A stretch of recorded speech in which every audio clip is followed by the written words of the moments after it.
ओम शांति। ओम शांति। आज के दोपहर के सत्र में आप सभी का फिर से पुनः स्वागत है। अपने स्वागत में आप सभी खड़े होकर के एक बार ताली बजाएंगे।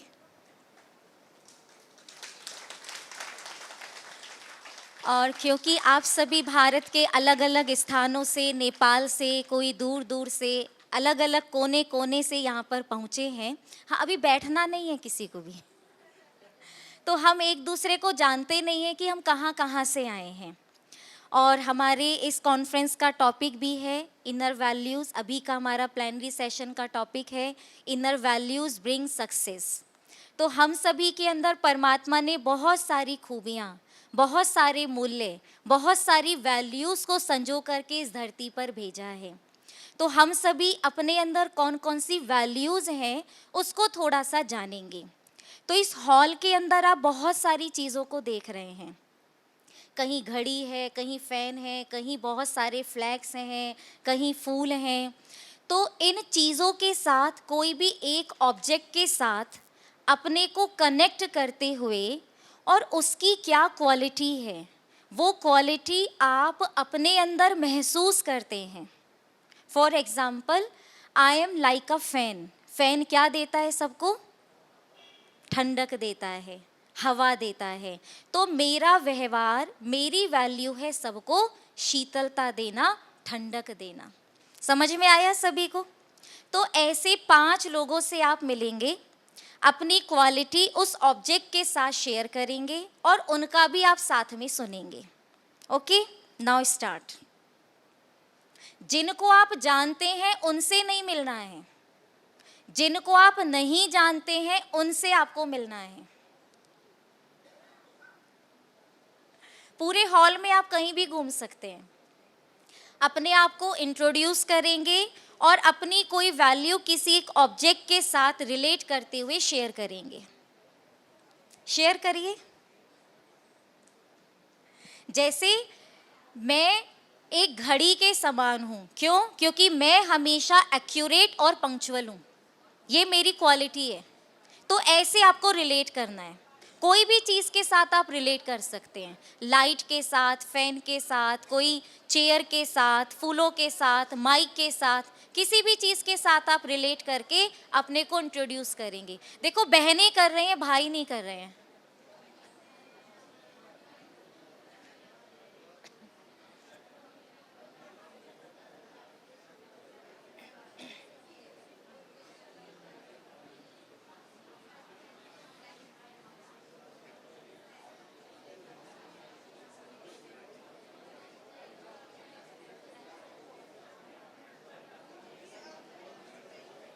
अपने आगे पीछे, लेफ्ट राइट, किसी से भी आप मिल सकते हैं। 5 लोगों से मिलना है आपको।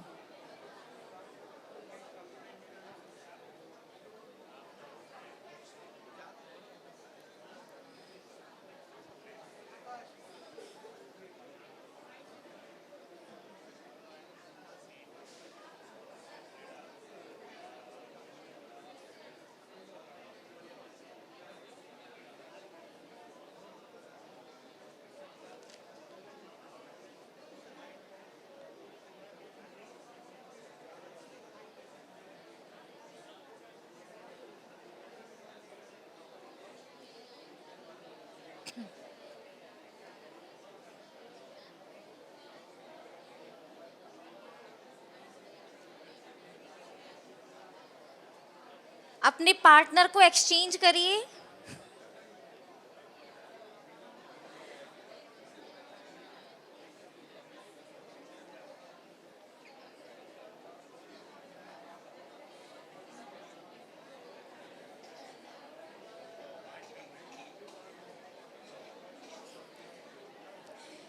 किस किस के 3 हो गए?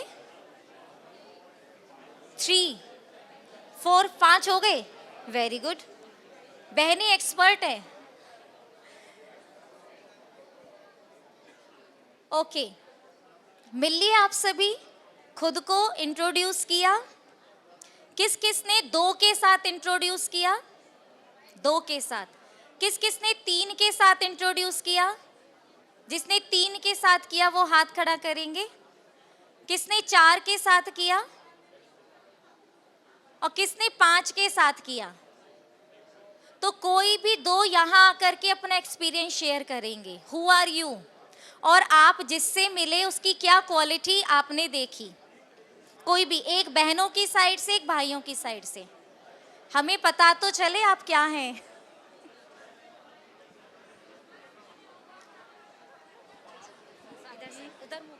उधर पकड़ के हमने यहाँ सब ये झंडा लगा हुआ है, इसको देख के बहुत खुश हुए। कोई भी देश का आदमी आता है तो अपना देश का झंडा देखता है, हाँ भाई हमको यहाँ में कुछ ना कुछ तो याद कर रहा है, कोई तो हमको यहाँ रख के समझ लिया है, ये समझता है। हम वो भाई जी से, बहन जी से, वो बहन जी से, वो बहन जी से, इनसे। अच्छा, उनकी क्या हाँ, क्वालिटी थी? उनके भी वही भावना है। हाँ, उनकी भी वही भावना है। खुश हुआ दिल में। खुश हुआ। तो आपने खुद को झंडे के साथ रिलेट किया। झंडा जो हमेशा लहराता रहता है, तो आप भी सदा खुशी में हमेशा लहराते रहें। ओके, भाई जी अपना इंट्रोडक्शन देंगे। ओम शांति। मेरा नाम कृष्ण है, मैं नेपाल से। मैंने 5 भारतीय भाइयों को साथ अपना फीलिंग शेयर किया। पहले दिन मैं उस ढोका में आया था, प्रोग्राम शुरू होने से पहले मेरा दृष्टि उसमें पड़ा था, स्लोगन में, दृष्टि में शीतल, मन में निर्मल और मुख में मृदुल बनाओ।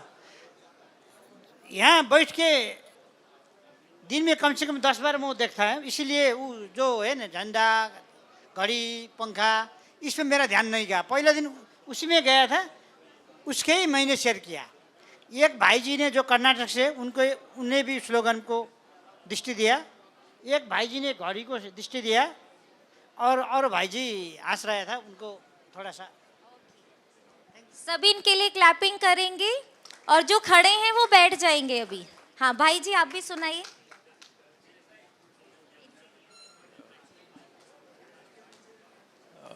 Om Shanti. I'll request all the viewers to please sit down if you don't mind. आप सभी लोग अगर प्लीज बैठ जाएं।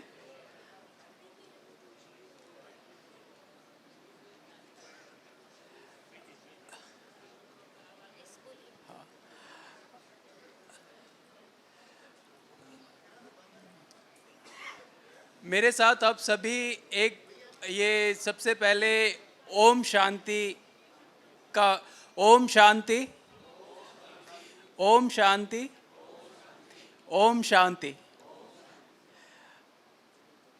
मैं समझता हूँ जो ब्रह्मा प्रजापति हैं, एंड हम सभी ने एक श्लोक सुना है, अहम ब्रह्म आस्मि, मैं ही ब्रह्म हूँ। इसका तात्पर्य है कि हमारी जो जर्नी यहाँ हमें माउंट आबू में लेके आई है, वो एक अपने आप से, सर्वप्रथम अपने आप को अपना आत्म साक्षात्कार करना, एक ये वो मार्ग मैं समझता हूँ कि ब्रह्मा प्रजापति गुरुदेव ने हमें यहाँ आने का एक ये मौका दिया है। Okay, so I think what I am relating myself is this very topic, that spiritual empowerment for kindness and compassion. So I think आज के परिवेश में ये बहुत ज़्यादा महत्वपूर्ण हो जाता है कि जो जिस तरह के मॉडर्न लाइफ हम लोग जी रहे हैं, उसमें आजकल जो हमारी जो संस्कृति है, कहीं तक हमने उस संस्कृति को भुला दिया है। तो मेरे ख्याल से इट्स अ हाई टाइम कि हमें, जब तक कि हम अपनी रूट से दोबारा से नहीं जुड़ेंगे, और अध्यात्म ही एक वो मात्र रास्ता है जिससे कि हम जो वास्तविक ज्ञान है, knowledge is, I think is a two kind of knowledge. One the for the materialistic world, जिससे कि हम अपना we earn our bread and butter. The other is the knowing the God, and knowing by virtue of that, without connecting to the God, I think we are almost lost in this world. So I like what is said in Bible also, that do not conform any longer to the pattern of this world. Like, do not conform any longer to the pattern of this world, but be transformed by renewing your mind. तो वो कहते हैं हमारा जो मेरा जो मोटो life का रहा है कि do not confirm any longer to the pattern of this world, but be transform by renewing your mind, and that is only possible by the pleasing power of God. अगर हम अपने आप को अगर बदलना चाहते हैं तो सबसे पहले by transformation starts by renewing your mind, and this process what he has brought us, it is like we are starting a new journey by renewing your mind, and we are, that is only possible by the pleasing power of God. Yeah, thank you very much. Om Shanti. आपको सिर्फ एक value के साथ connect करना है, कोई लंबा चौड़ा कुछ नहीं बताना है, ओनली वन वैल्यू. आप कहाँ से आए हैं, अपना नाम और किस वैल्यू के साथ आपने खुद को कनेक्ट किया. ओनली 3 वर्ड्स में आपको अपना जवाब देना है. कोई भी कार्य करने के लिए इच्छा शक्ति, ज्ञान शक्ति और क्रिया शक्ति आवश्यकता है. इच्छा शक्ति है इसलिए हम इधर आ गया. मेरे को वो चीज़ अच्छा लगा, दिल से दूसरों की सेवा करो तो दुआओं का दरवाज़ा अपना आप खुल जाएगा. वो हम समाज काम करते हैं. मैं नागराजन अय्यर हूँ, retired superintendent of excise department, मेन the federation of organ body donation का काम करता हूँ ऑल ओवर इंडिया का. Thank you very much. ओम शांति. सिस्टर आप आएंगे इसके बाद, बस लास्ट है ये. मैं सुषमा त्रिवेदी, अंतर्राष्ट्रीय मानव अधिकार की स्टेट प्रेसिडेंट हूँ. मुझे अपना तिरंगा झंडा जो देश का है, जिसमें इतने लोगों ने कुर्बानी दी और हमारे जो साथी थे सबने बहुत अच्छा उसके लिए बोला, मैं उनको भी थैंक्स कहती हूँ. और हमारे प्रजापति ब्रह्म कुमारी के साथ हम लोगों ने अभी आज़ादी के अमृत महोत्सव में काफ़ी झंडे को लेकर हमने अपना तिरंगा फैलाया. और जय हिंद, जय भारत. मैं डीडी तिवारी, मध्य प्रदेश, छतरपुर खजुराहो से. और यहाँ जो मुझे सबसे अच्छा लगा वो यहाँ की साफ़ सफाई, स्वच्छता. चूँकि मैं स्वयं स्वच्छ भारत अभियान का ब्रांड एम्बेसडर हूँ. हम लोग, हमारा एक संगठन है, हम नदी तालाबों की सफाई प्रत्येक शनिवार को छतरपुर शहर में करते हैं और लोगों को ये संदेश देने का प्रयास करते हैं कि आप सभी लोग हमसे जुड़ें. जल ही जीवन है, तालाबों को संरक्षित रखें, ये हमारी धरोहर है. धन्यवाद. जय भारत, जय हिंद. तो आपकी क्वालिटी प्यूरिटी, स्वच्छता. ओके, अभी ये लास्ट है, फिर हम आज का प्रोग्राम शुरू करेंगे. नमस्कार, वंदे मातरम. मैं श्रीमती सरोज अग्रवाल, मध्य प्रदेश ग्वालियर से, विवेकानंद केंद्र से यहाँ पर आई हूँ. विवेकानंद केंद्र कन्याकुमारी ग्वालियर शाखा. मैंने अपने आप को ये चलते हुए इस पंखे से रिजेंबल किया.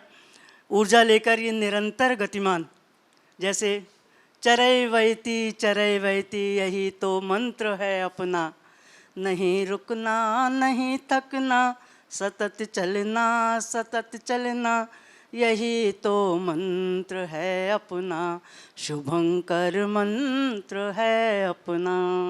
नमस्कार. तो पंखे की तरह चलते रहिए, निरंतर रुकिए नहीं और सबको अपने जीवन के द्वारा कुछ ना कुछ देते रहिए. तो सबके अंदर एक खुशी, एक उमंग उत्साह की लहर आ गई है. तो अभी आज के कार्यक्रम को हम शुरू करते हैं. आज का हमारा टॉपिक है इनर वैल्यूज़ ब्रिंग सक्सेस. तो पहले मंच की शोभा को बढ़ाने के लिए मैं आमंत्रित करती हूँ हमारे आज के चेयरपर्सन आदरणीय विजया दीदी जी, जो ओम शांति रिट्रीट सेंटर दिल्ली से हमारे बीच में आए हैं. आप मंच पर आकर अपना स्थान ग्रहण करेंगे. और आदरणीय प्रेम दीदी जी, आप करनाल से हमारे बीच में आए हैं, आप भी मंच पर आकर के अपना स्थान ग्रहण करें.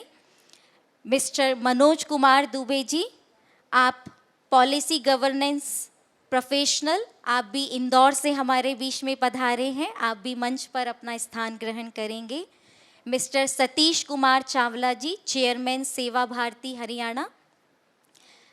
मिस्टर निषाद मेहता कच्छ भुज से, आप भी हमारे बीच में आए हैं, आप भी मंच पर स्थान ग्रहण करें। और आप सभी हमारे आज के सभी अतिथियों का स्वागत अपनी करतल ध्वनि के द्वारा। अभी तालियों की आवाज़ आई नहीं है, सभी चाय पी करके आए हैं ना, तो तालियों की आवाज़ आनी चाहिए। परम आदरणीय, परम श्रद्धेय परम पिता शिव परमात्मा, कार्यक्रम की शुरुआत के पहले हम सभी उस परमात्मा का आवाहन करेंगे, प्रभु स्मृति में 2 मिनट बैठेंगे और जैसा कि बहन ने बताया, निरंतर उससे ऊर्जा लेते रहना और वो ऊर्जा चारों तरफ फैलाते रहना। करते चलो सबका भला, जीवन के जीने की ये है कला।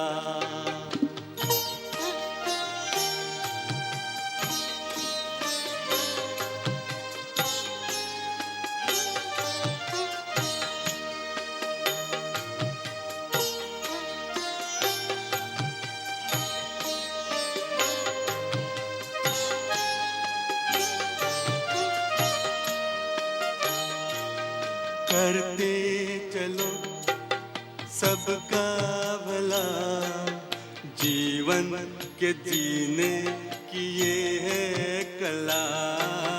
करते चलो सबका भला, जीवन के जीने की ये है कला।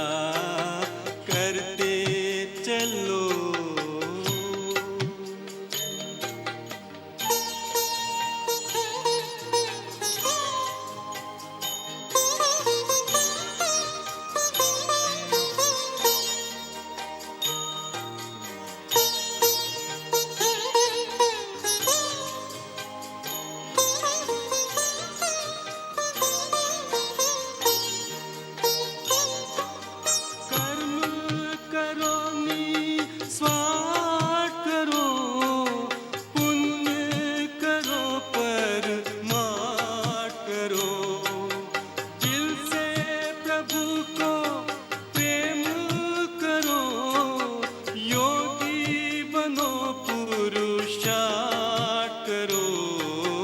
इसके बिना जीवन क्या है भला, जीवन के जीने की ये है कला। इसके बिना जीवन क्या है भला, जीवन के जीने की ये है कला। करते चलो।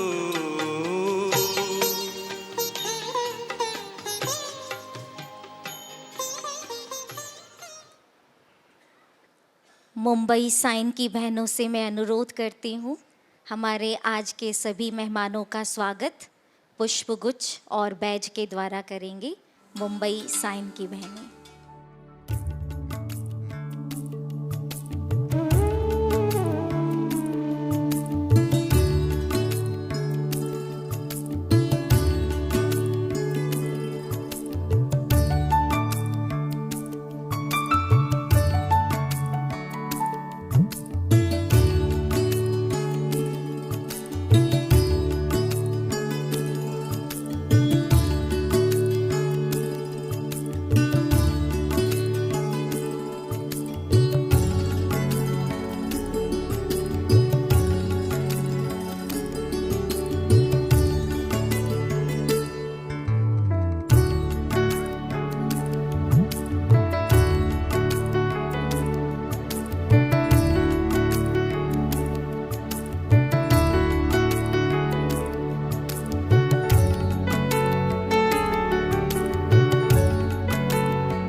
अनुरोध करती हूँ आदरणीय प्रेम दीदी जी से। आप करनाल से हमारे बीच में आए हैं। 1980 से आप ब्रह्मा कुमारी के इस राजयोगा मेडिटेशन की प्रैक्टिस कर रहे हैं। मानवता की सेवा में आपने 1984 में अपने जीवन को संपूर्ण रूप से इस ईश्वरीय सेवा में समर्पित किया। आप national coordinator of art and culture wing, executive member of social service wing और करनाल सब जोन के आप डायरेक्टर हैं। आपके कुशल संचालन में 7 सेंटर्स, 14 सब सेंटर्स और 150 गीता पाठशालाएं वो चल रही हैं। हम एक बार जोरदार तालियों के द्वारा कि जन जन तक, गांव गांव तक आप अपनी सेवाएं, परमात्मा का ये दिव्य संदेश, मूल्यों की शिक्षा जन जन तक पहुंचा रहे हैं। School, colleges, social organisations, rotary club आदि विभिन्न संस्थाओं में आप अपने अनुभव के द्वारा ये ज्ञान का प्रचार करते हैं। तो आपके लिए मैं कहना चाहूँगी कि जैसा आपका नाम है, प्रेम का बहता झरना है आप, हिम शिखरों की विशालता हैं आप, सादगी जिनकी पहचान है, प्रभु का जिन्हें वरदान है, सर्व गुणों की खान है आप, ऐसी आदरणीय, अति सम्माननीय राजयोगिनी प्रेम दीदी जी से निवेदन है कि अपने प्रेरणादायी वचनों के द्वारा हम सभी को अभिभूत करेंगे। आदरणीय प्रेम दीदी जी। ओम शांति। सभी प्यार से बोले ओम शांति। शांति के सागर, खुशियों के भंडार, सर्वशक्तिमान जगत नियंता परम पिता परमात्मा शिव की प्रिय संतान, मंच पर उपस्थित आज के इस कार्यक्रम की अध्यक्षा हमारी परम आदरणीय राजयोगिनी तपस्विनी विजया दीदी जी, जो कि दिल्ली ORC से हम सब के मध्य पधारे हैं। मंच पर उपस्थित अन्य सभी महानुभाव, वक्तागण व आज की सभा में उपस्थित मेरे प्रिय भाइयों और बहनों, आज बहुत ही सुंदर विषय को लेकर हम सब एकत्रित हुए हैं।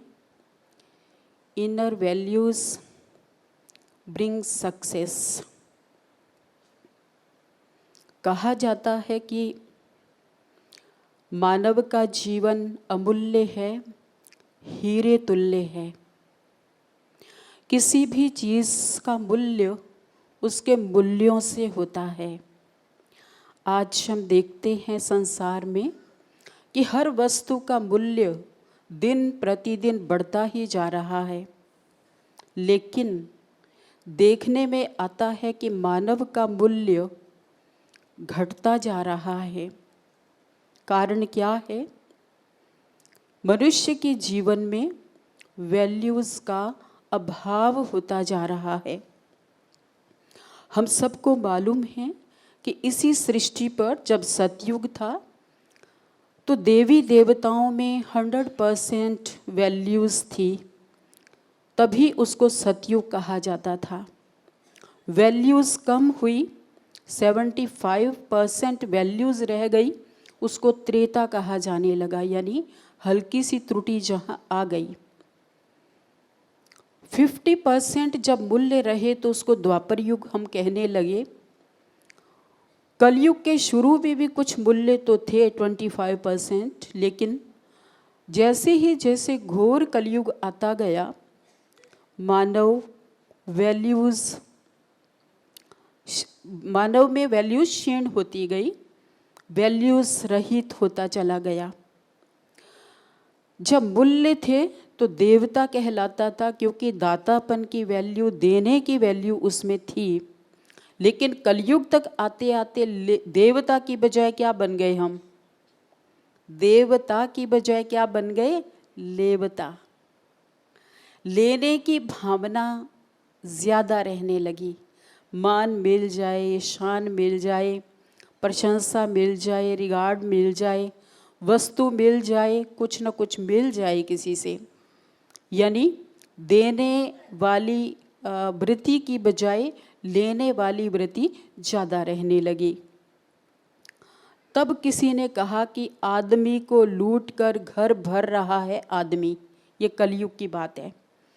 आदमी को लूट कर घर भर रहा है आदमी, है डराता आदमी और डर रहा है आदमी, मार रहा है आदमी और मर रहा है आदमी, देखो कितनी नादानी कर रहा है आदमी।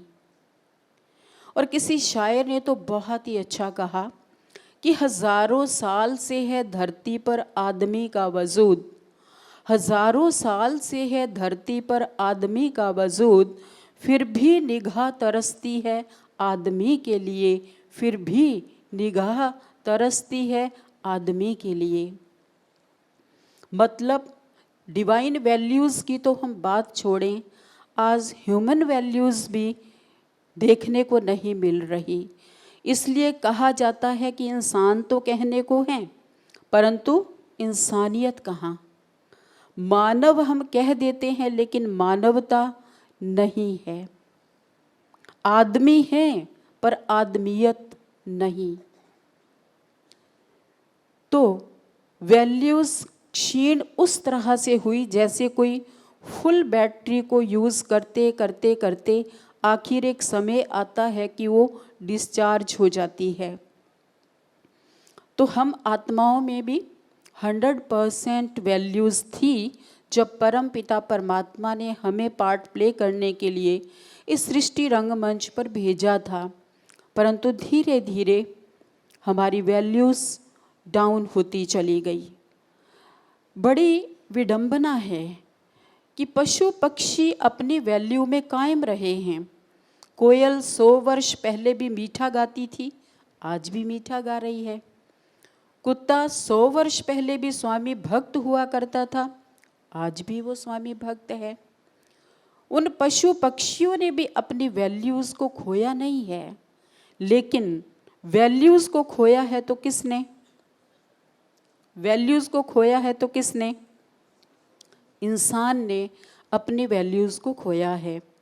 आज आप देखिए, शेर के सामने शेर आ जाए डरेगा नहीं, चीते के सामने चीता आ जाए डरेगा नहीं, सांप के सामने सांप आ जाए डरेगा नहीं, लेकिन आज इंसान इंसान से डर रहा है।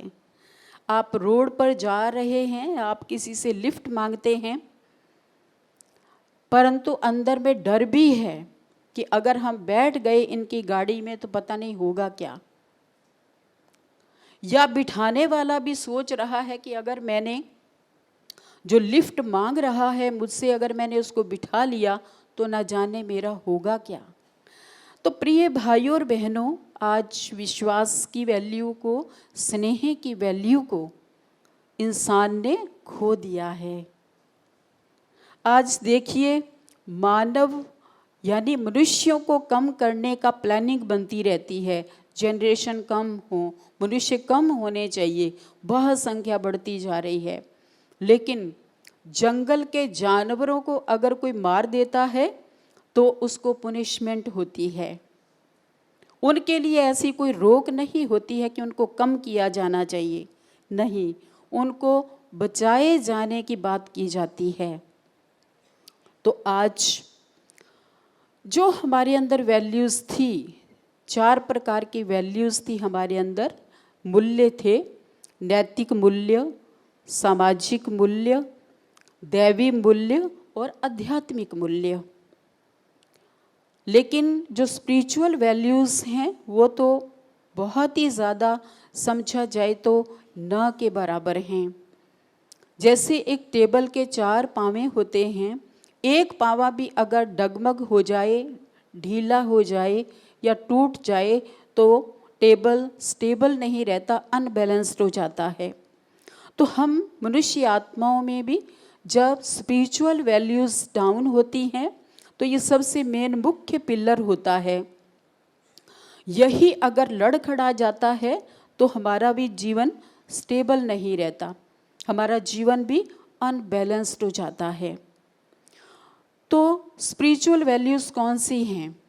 सुख, शांति, आनंद, प्रेम, ज्ञान, शक्ति और पवित्रता।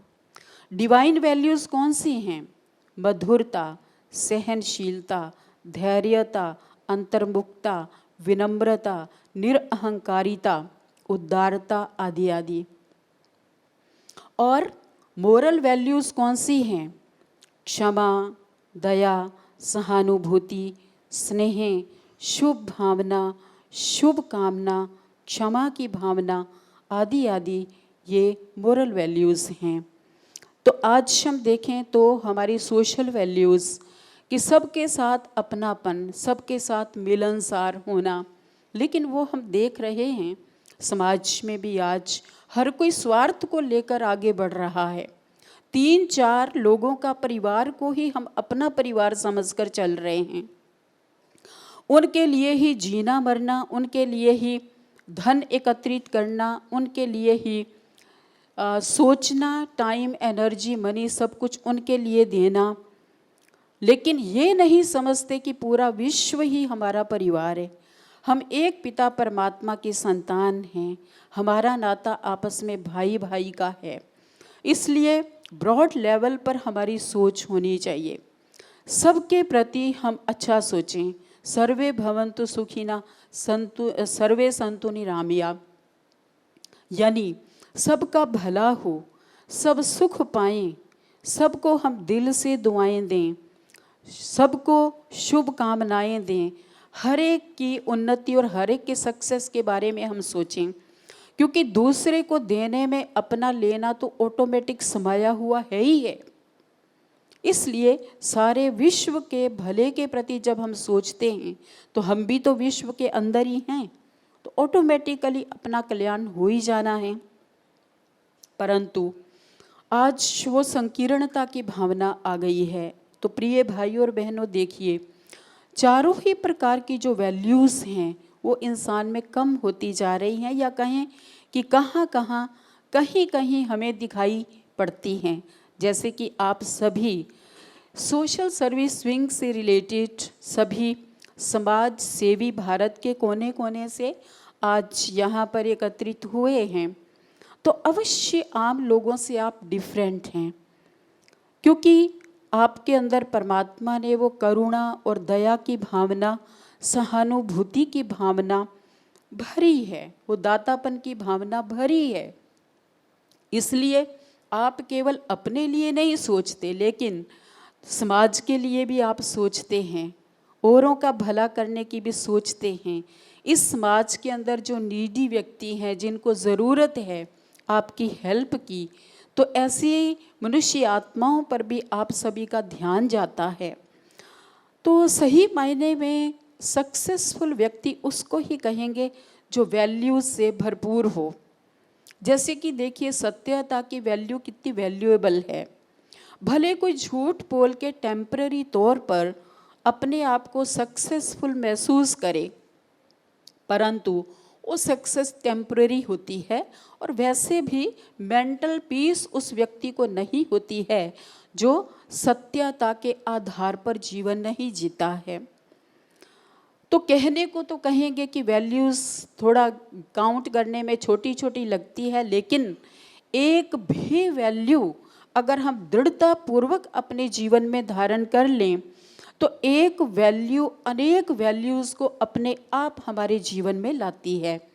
एक वैल्यू होने पर सारी वैल्यूज़ उस व्यक्ति के आसपास मंडराने लगती हैं। तो इसलिए भले हम कोई भी एक वैल्यू भी अपने जीवन में दृढ़ता पूर्वक अपना लें, जैसे विकृतियाँ, विकार या कमज़ोरियाँ या बुराइयाँ जिसको हम कहते हैं, वो भी अगर एक हमारे जीवन में आ जाए तो अनेकों को अपने आप खींच लेती है। ऐसे ही वैल्यूज़ भी एक धारण करने पर भी अनेक वैल्यूज़ को अपने में आकर्षित कर लेती है, खींच लेती है। तो कैसे हमारे अंदर वो दया व करुणा की भावना, क्योंकि प्रजापिता ब्रह्मा कुमारी ईश्वरीय विश्वविद्यालय इस वर्ष को आध्यात्मिक सशक्तिकरण द्वारा करुणा और दया की संस्कृति अथवा करुणा और दया जीवन में कैसे आए, इस विषय को लेकर के चल रहा है। तो एक छोटा सा एग्जाम्पल मुझे याद आता है कि एक बार एक व्यक्ति किसी शॉप पर जाता है कुछ सामान खरीदने के लिए। वो शॉपकीपर बैठा होता है, उस व्यक्ति को बहुत गर्मी होती है तो बहुत प्यास लगी होती है, तो वो कहता है कि क्या मुझे पानी मिलेगा, मुझे बहुत प्यास लगी है। तो दुकानदार अपने ही अहम में होता है कि मैं तो इतना बड़ा शॉपकीपर हूँ, इतना बड़ा सेठ हूँ, ठीक है पानी रखा है, पिलाने वाला पिलाएगा। तो कहता है कि बंदा अभी है नहीं, मतलब सर्वेंट, अभी बंदा आ जाता है तो आपको पानी पिलाएगा।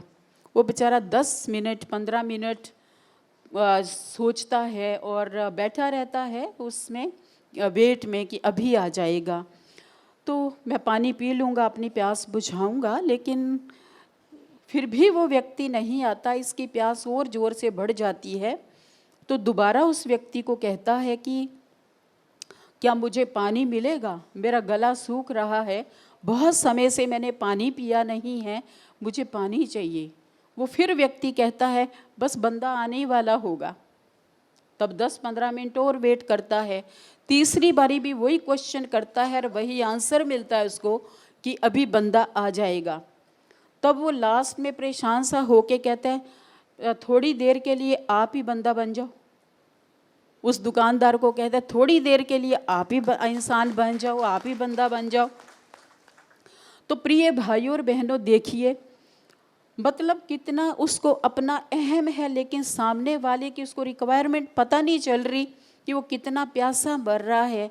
तो आज की दुनिया में देखिए आप, करुणा और दया की जो बात हम करते हैं तो देखिए कहाँ तक हाल पहुँच गया है। तो इसलिए ये भी वैल्यूज़ अगर नहीं है, इनको तो हम मानवीय मूल्य कहते हैं, मानव में होने चाहिए, इंसान में, जो कलयुगी इंसान है उनमें भी ये होने चाहिए। तो फिर सतयुगी दैवी मूल्यों की बात तो फिर बहुत ऊंची है। तो इसी तरह से एक छोटा सा हम गुण ले लेते हैं, गुण ग्राहकता का। अब गुण ग्राहकता के गुण की बात देखिए, एक टीचर अपने स्टूडेंट्स को एक वाइट पेपर के ऊपर छोटा सा डॉट लगा के उनके सामने रखता है, कहता है आप देखिए इसके अंदर क्या है। तो जितने भी स्टूडेंट होते हैं सब उस छोटे से डॉट को देखते हैं, आसपास ध्यान लगाते हैं, कहते कुछ तो है नहीं, एक काला छोटा सा डॉट ही लगा हुआ है और तो कुछ है नहीं। लास्ट में टीचर उनसे पूछता है कि कुछ देखा आपने? कहते हाँ सर, हमने बस सिर्फ ये एक डॉट ही है और तो कुछ नहीं है। तो उनके टीचर ने कहा कि इतना सारा जो वाइट पेपर है वो आपको दिखाई नहीं दिया, एक छोटे डॉट के ऊपर ही आपकी तब से लेकर अब तक नज़र गड़ी हुई है आधे घंटे से। अगर इस वाइट पेपर के ऊपर भी आपका ध्यान चला गया होता, जो कि पूरा ही वाइट है, डॉट तो कितना छोटा सा ही है।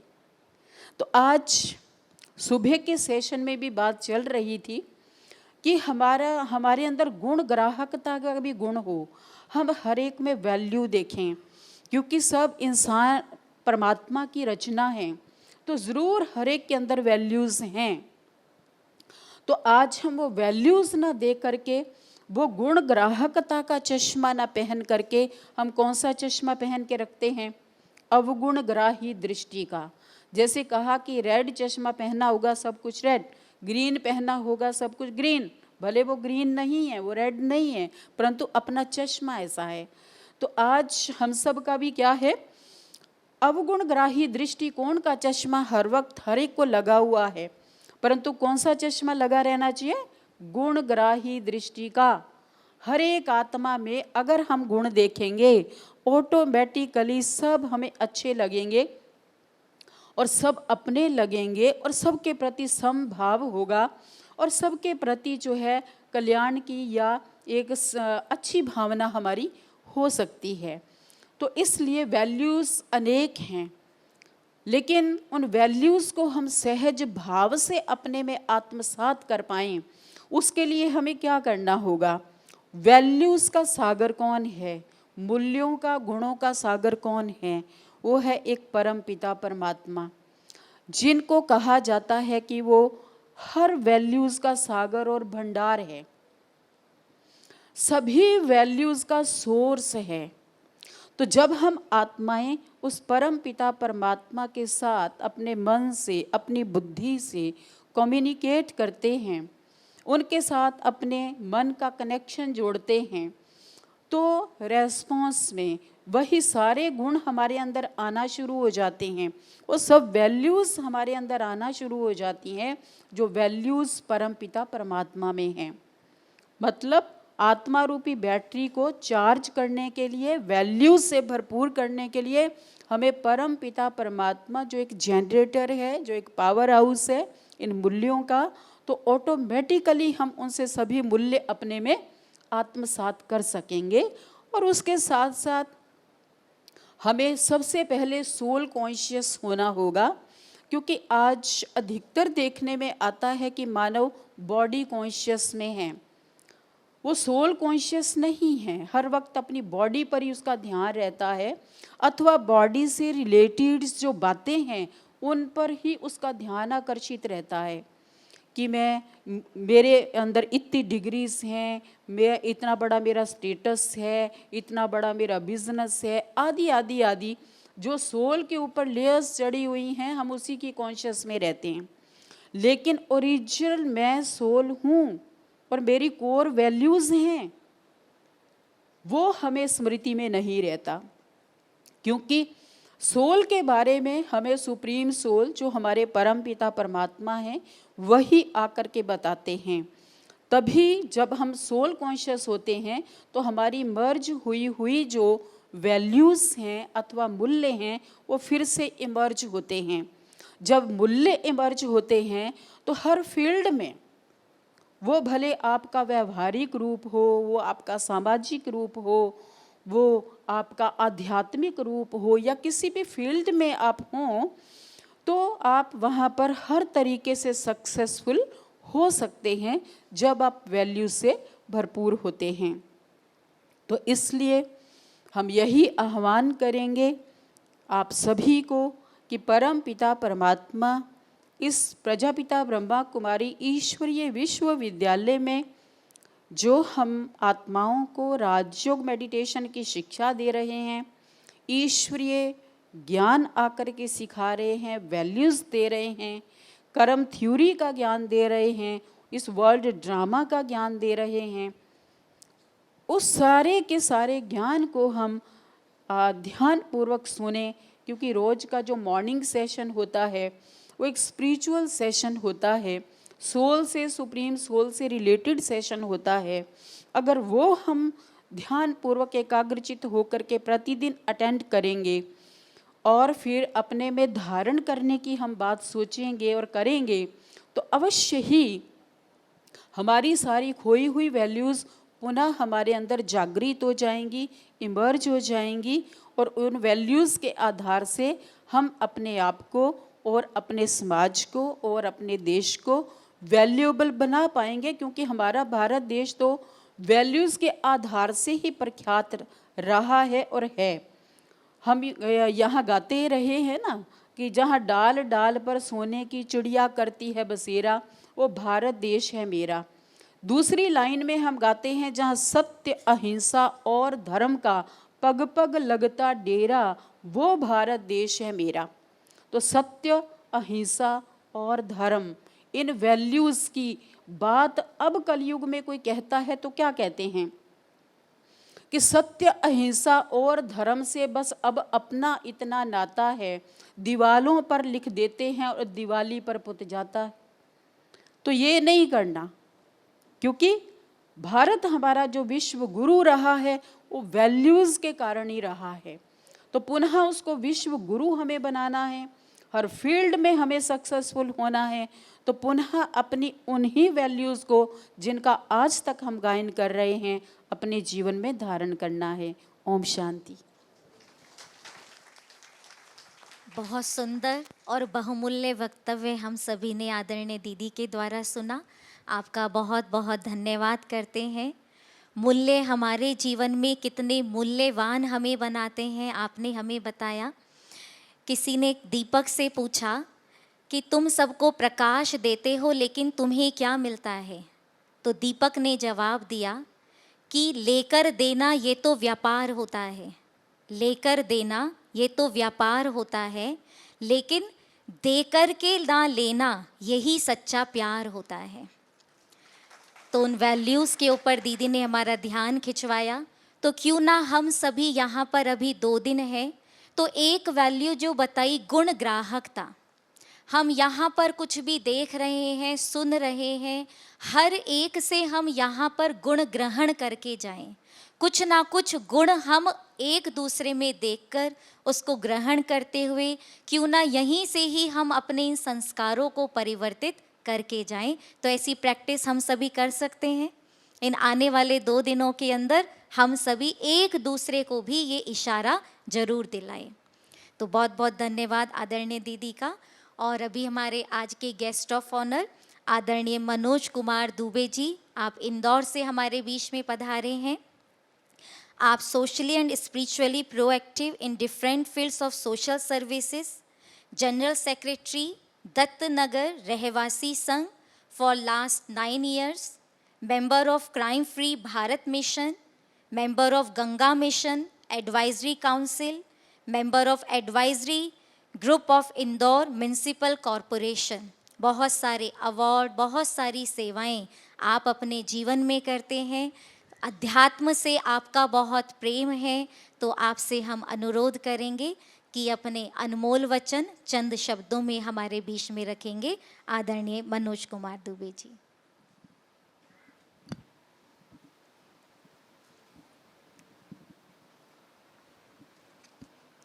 बहुत बहुत धन्यवाद भावना दीदी। ओम शांति। मंचासीन ब्रह्म कुमारी ईश्वरीय विश्वविद्यालय के सोशल सर्विस विंग के चेयरपर्सन बी के विजय दीदी, अभी अपने वक्तव्य को विराम दिया और बहुत अच्छे शब्दों में वैल्यूज़ को वर्णित किया हमारे समक्ष राजयोगिनी प्रेम बहन। हमारे बीच मंचासीन सतीश चावला जी, मेहता जी और भावना बहन। आप देश के कोने कोने से पधारे हुए ईश्वरीय भाई बहन और हमारे पड़ोसी देश नेपाल से आए हुए विशिष्ट भाई बहनों का मैं अभिनंदन करता हूँ।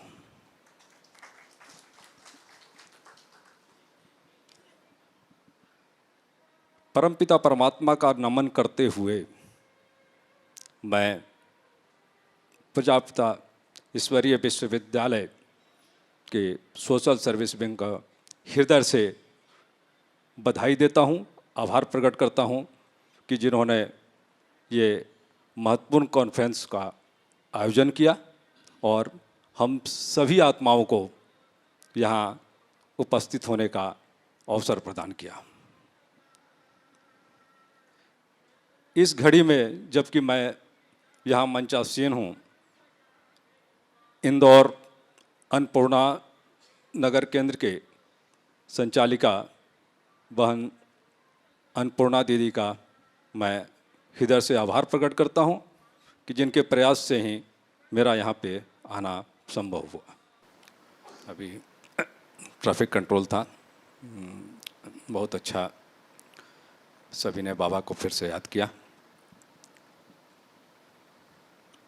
आप जितने लोग भी यहाँ पधारे हुए हैं, मैं ये मानता हूँ कि आप सोशल सर्विस विंग में आए हैं तो कहीं ना कहीं समाज सेवा से आपका संबंध जरूर होगा।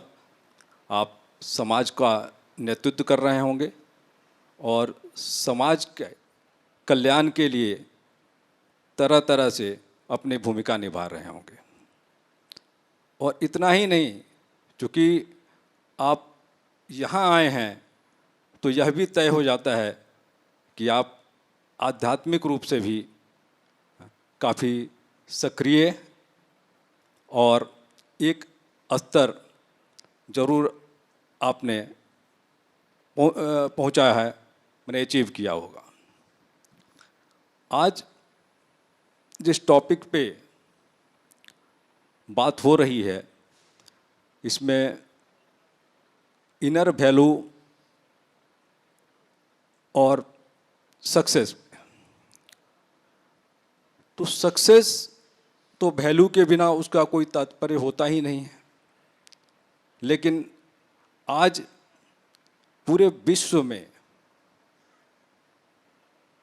यह माना जाता है कि सक्सेस के लिए वैल्यूज़ की ज़रूरत ही नहीं है और अंधे दौड़ में लोग दौड़े जा रहे हैं और समस्या भी अपने लिए क्रिएट कर रहे हैं।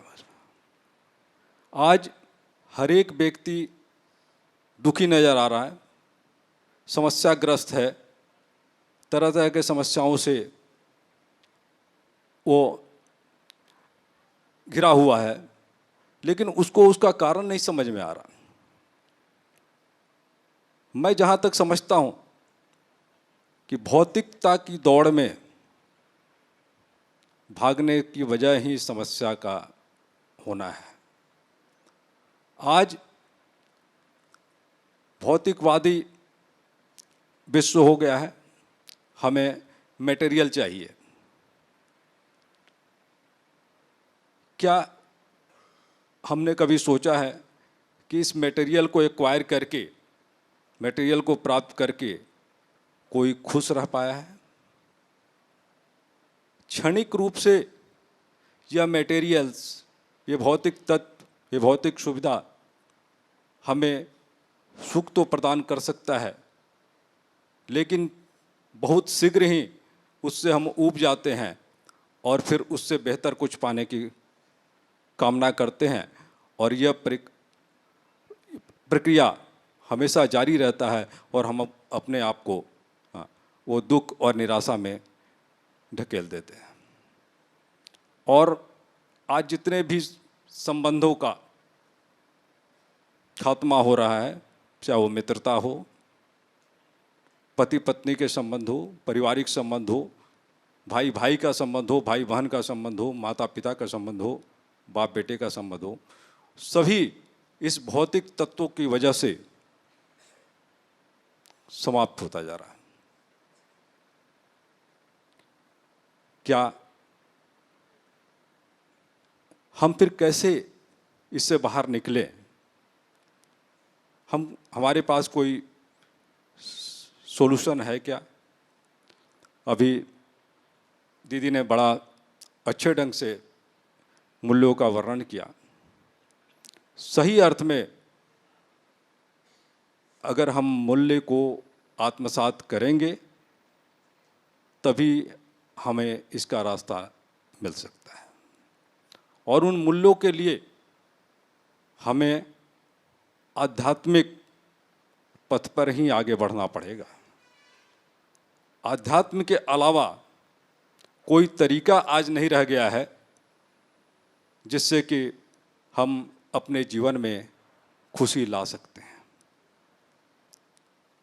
क्या आप नहीं मानते हैं कि सफलता का सीधा संबंध आज खुशी से है या खुशी का सीधे संबंध सफलता से? अगर हम भौतिक तत्वों को इकट्ठा करके खुश रह पाते हैं तो बिल गेट्स दुनिया का सबसे खुशी व्यक्ति होता, जो कि आज नहीं है। कुछ तो कमी है।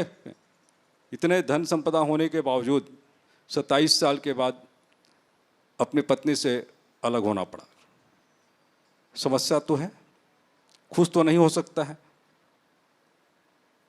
आखिर क्यों? इसका वजह है हमें अपनी सोच बदलनी पड़ेगी। मैं एपीजे अब्दुल कलाम के जीवन को सफल जीवन के एक उदाहरण के रूप में समझता हूँ। मैं समझता हूँ कि आप भी मेरी बात से इत्तेफाक रखते होंगे। एक कार्यक्रम में उनका भाषण चल रहा था। भाषण के पश्चात वो ऑडियंस से विचार विमर्श करते थे, इंटरेक्शन करते थे। तो उसी दौरान एक इंटरेक्शन में ही एक छात्र ने उनसे पूछा कि कलाम साहब, आपको जीवन में सबसे अधिक खुशी कब मिली? तो उन्होंने प्रति प्रश्न कर दिया उससे, आप बताओ कब मिली होगी?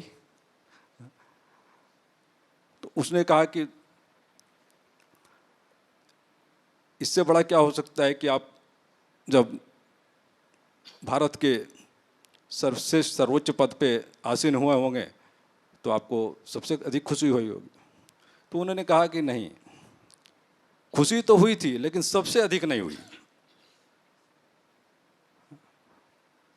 तो फिर उन्होंने पूछा कि और क्या हो सकता है? तो उन्होंने अलग अलग लोगों ने गेस किया कि जब आपने पहले मिसाइल टेस्ट किया उस समय सफलता मिली, उस समय खुशी हुई होगी। जब आप DRDO के चेयरपर्सन बने और वो प्रभार मिला तब खुशी हुई होगी। तो उन्होंने सभी पे कहा कोई भी छोटी भी सफलता होती है तो उसमें खुशी तो मिलती है, लेकिन सबसे अधिक खुशी वाली बात नहीं थी। तो फिर उन्होंने बताया कि जब मैं DRDO का चेयरपर्सन था उस समय पोलियोग्रस्त बच्चों के लिए देश में जो जूते थे उसका वजन 1.5 किलो से अधिक हुआ करता था। मैंने R&D करा के 200 ग्राम का जूता बनवाया और 200 जूते को 200 बच्चों को, पोलियो वाले बच्चों को लाया गया, उनके पेरेंट्स के साथ उनको जूते पहना के मैदान में दौड़ाया गया। और जब वो दौड़ रहे थे तो उनके पेरेंट्स के आंखों में जो खुशी थी वो देख के जो हमें खुशी मिली, उससे अधिक खुशी में कुछ नहीं।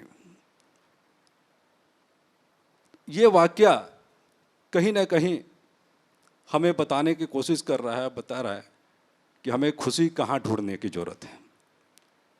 हम जब तक दूसरे के चेहरे पे मुस्कान देख के खुश नहीं होंगे या हम ऐसा काम नहीं करेंगे जो उसके दूसरे के चेहरे पे मुस्कान आए, दूसरे को जब हम खुशी दे सकें, तब तक सही अर्थ में हम खुश नहीं हो सकते हैं। इसके लिए समाज में बहुत ही आवश्यक है कि हम अपने सोच को बदलें, भौतिकवादी तत्वों से अपने को अलग करते हुए मूल्य आधारित जीवन जीने का प्रयास करें। इसके लिए मेरा सुझाव ये रहता है कि परिवार में, प्राथमिक स्कूलों में भी, वहाँ से ही नैतिक शिक्षा की शुरुआत होनी चाहिए। जब नैतिक मूल्य हमारे छोटे छोटे बच्चों के मानस में समावेशित होता है तो वह आगे बढ़ के वो मूल्य जनित जीवन जीने का प्रयास करता है। उसमें फिर हमें कहीं कदाचार नहीं दिखेगा, कहीं भ्रष्टाचार नहीं दिखेगा, कहीं अनैतिक कर्म नहीं दिखेंगे और हम एक मूल्य आधारित जीवन की परिकल्पना कर पाएंगे। उसके लिए हमें जो भी प्रयास करने की ज़रूरत है वो करनी चाहिए।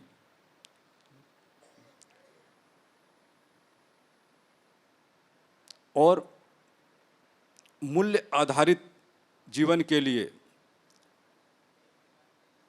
हमें आध्यात्म की ओर खुद को भी ले जाना होगा और अपने आसपास के लोगों को, मित्र बंधुओं को भी आध्यात्म की तरफ प्रेरित करना पड़ेगा। और उस आध्यात्म के लिए प्रजापिता ब्रह्मा कुमारी ईश्वरीय विद्यालय से बेहतर मुझे नहीं लगता कि कोई संस्था है। सहज, सुलभ और बिल्कुल स्पष्ट ज्ञान। 7 डेज के कोर्स में सारे अध्यात्म का समावेश हो सकता है व्यक्ति के इसमें। तो हमारा प्रयास ये होना चाहिए कि इस मार्फत हम आध्यात्म के प्रति लोगों के रुझान को बढ़ाएं, वहाँ से उनमें नैतिक मूल्य, आंतरिक मूल्य का विकास होगा और उनके जीवन सफलता के उस मुकाम पर पहुँचेगा जहाँ की खुशी खुशी और केवल खुशी होगी।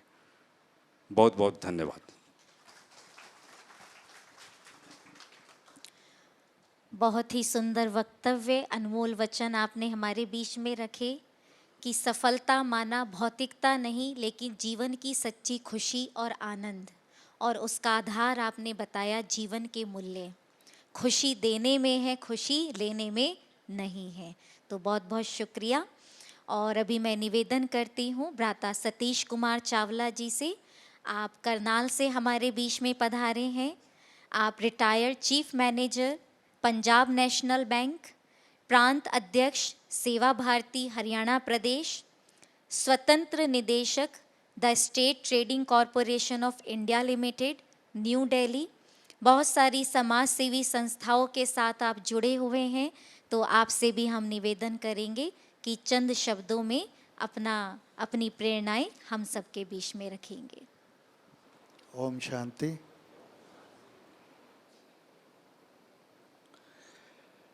आदरणीय सम्मानित मंच और इस सभागार में उपस्थित बहनों और भाइयों,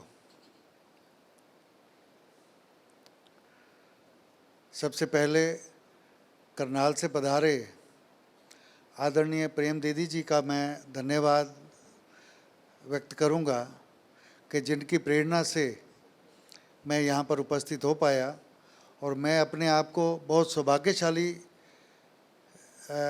अनुभव कर रहा हूँ कि अगर मैं यहाँ ना आता तो मैं बहुत कुछ खो देता,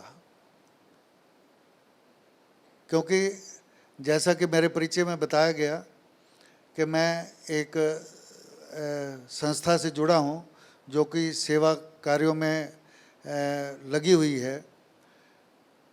तो सेवा के साथ साथ हम उसको और कैसे आगे बढ़ा सकते हैं, ये सारी प्रेरणा हमें यहाँ से, कल से, हम तो आज सुबह पहुँचे, सुबह से हमें मिल रही है। वास्तव में मनुष्य जीवन में सेवा का बहुत महत्व है। कुछ लोग तो इतना कहते हैं कि सच्चे मन से अगर सेवा करो तो हमें भगवान के पास जाने की ज़रूरत नहीं है। भगवान ढूंढ कर सच्चे सेवकों को उनके दर्शन के लिए आते हैं। जैसे कहते हैं ना, भगवान राम ही हनुमान जी के पास गए थे, हनुमान जी भगवान राम के पास नहीं गए थे। और ना ही हनुमान जी ने भगवान राम को निवेदन किया था कि जहाँ जहाँ आपके मंदिर बने मेरी भी एक मूर्ति छोटी सी वहाँ लग जाए, ऐसा कभी भी नहीं कहा। लेकिन कोई भी ऐसा भगवान राम का मंदिर नहीं है जहाँ पर हनुमान जी की मूर्ति ना हो। ऐसे तो मंदिर मिलेंगे जहाँ सिर्फ हनुमान जी की मूर्ति होती है।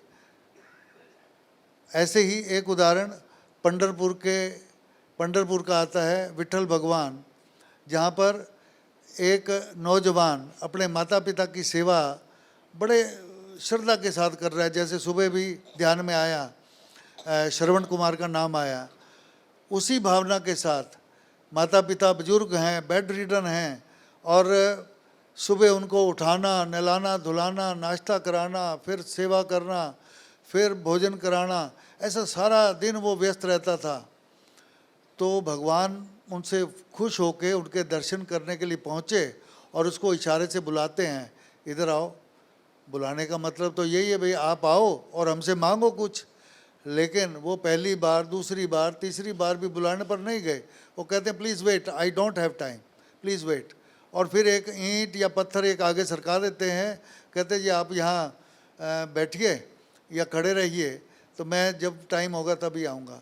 कहते हैं पंढरपुर में विठल भगवान आज भी उस सेवक के इंतजार में खड़े हैं और उनका वहाँ पर मंदिर बना हुआ है। तो ऐसा उदाहरण हमें प्राचीन काल से मिलते ही हैं। कईयों से पूछो तो सेवा किस लिए सेवा करते हैं, तो कुछ तो कहते हैं भी अच्छा फल मिलेगा, मोक्ष मिलेगा, शांति मिलेगी।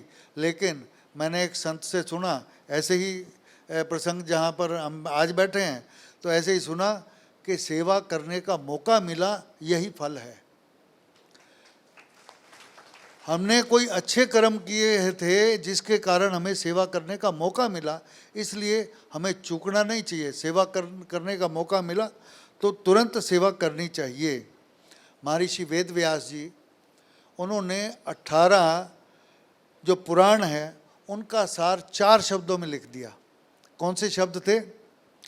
परोपकार है पुण्याय, पापाय परपीड़नम। दूसरों की सेवा करना पुण्य है और दूसरों को पीड़ा देना पाप है। इन्हीं 4 शब्दों में उन्होंने, वेद व्यास जी ने इसका, बहन जी ने भी बताया, जैसे सर्वे भवन्तु सुखिनः सर्वे सन्तु निरामया, सभी के कल्याण की हम, ये हमारी संस्कृति में आता है, सभी के कल्याण की हम कामना करते हैं। और स्वामी विवेकानंद ने जैसे नर सेवा नारायण सेवा। अब जहाँ तक मूल्यों की बात है, मूल्य अगर होंगे तो हमें सफलता मिलेगी ही, इसमें कोई शक नहीं है।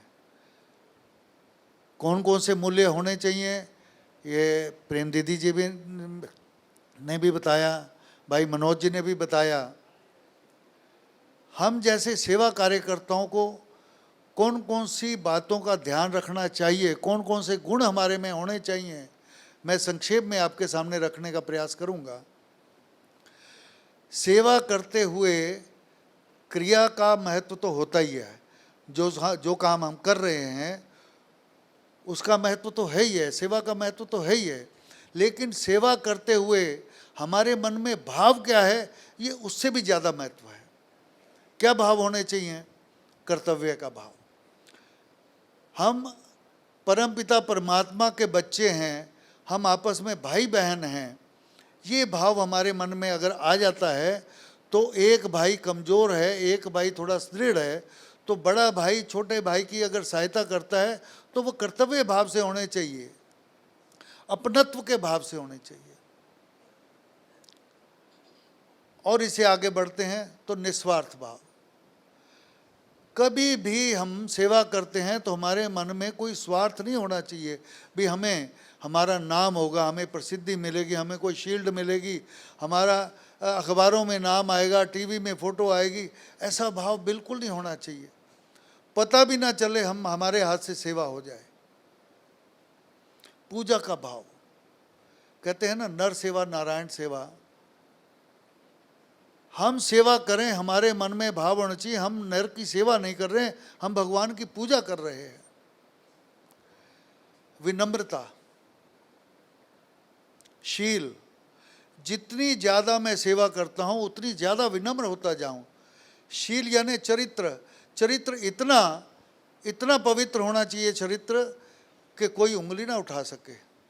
पारदर्शिता पूरी होनी चाहिए अपने काम में, चाहे वो फाइनेंशियल मैटर्स की हो, क्योंकि सेवा करेंगे पैसा इकट्ठा भी करना पड़ेगा, पैसा लगाना भी पड़ेगा और पैसा खर्च भी करना पड़ेगा। और जब हम किसी संगठन के नाते काम करते हैं तो टोली में अपने संगठन में चर्चा करके निर्णय लेते हुए आगे बढ़ना चाहिए। कभी भी ऐसा नहीं करना चाहिए कि मैं मान लो अध्यक्ष हूँ तो जो मैं निर्णय लूँगा वो सब करते जाएंगे। ऐसे अच्छे लीडर की निशानी नहीं है।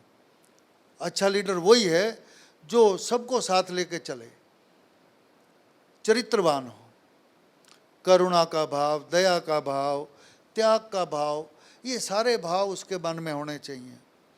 और अहंकार बिल्कुल भी नहीं, भाई मैंने ये काम कर दिया, मेरे कारण ये काम हो गया, ऐसा तो कभी भी मन में भाव नहीं आना चाहिए।